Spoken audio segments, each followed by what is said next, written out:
Hi, my name is Antoine. I'm a shamanic healer and ceremonialist.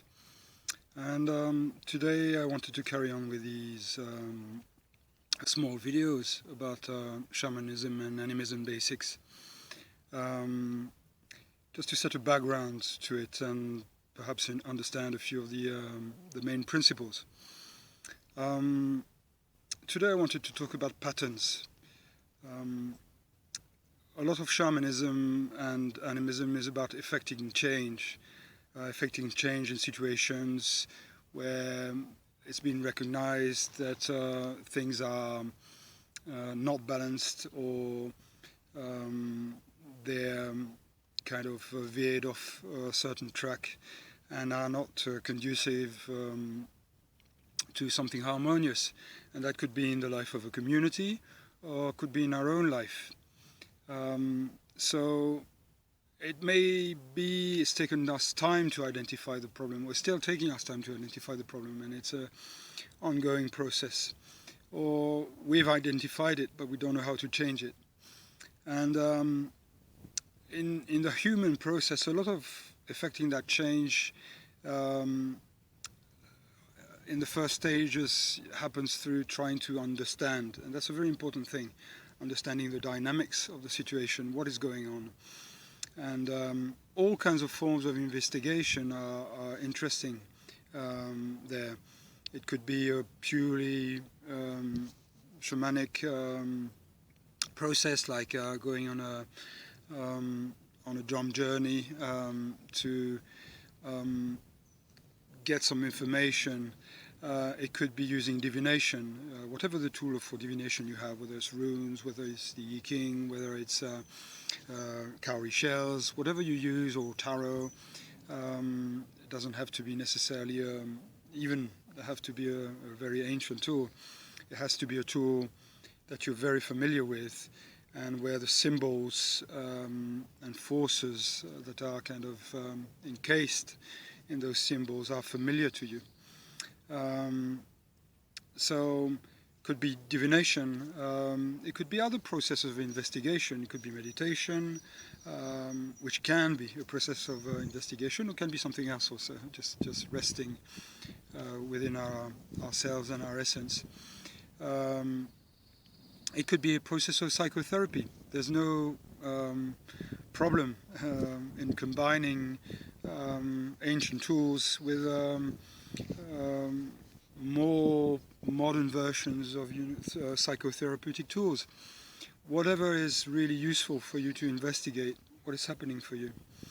I mentioned a small practice, sitting by a tree or a certain place in nature, making offerings and asking and waiting and listening to receive answers. And that's another process that you can use, which is, as I said, also quite beautiful in the sense that you establish also a strong relationship with beings in nature, and that can also be simply a process in itself, even when you don't have a problem. And actually it is really interesting to carry on your relationship where you don't have necessarily a problem to solve. It's just like going to see friends because you need help, or going to see friends just because you want to be with friends. So that's another way of investigating.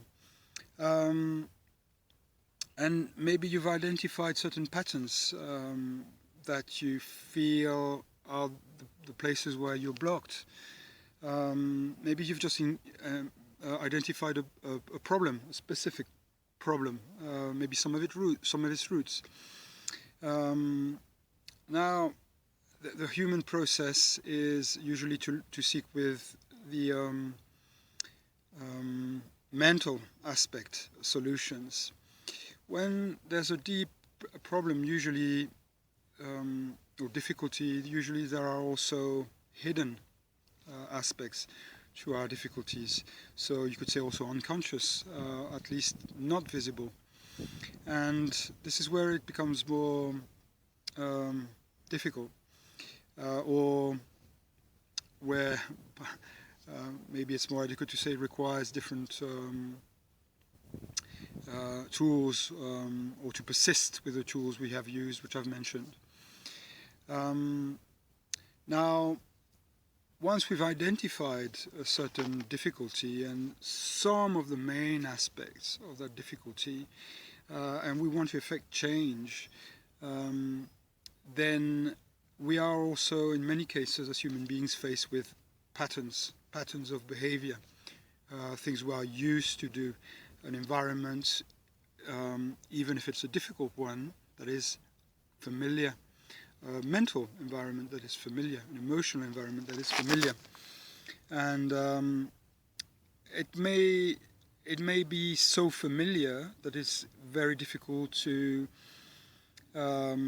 envisage a different environment. How could it be if it were to be different?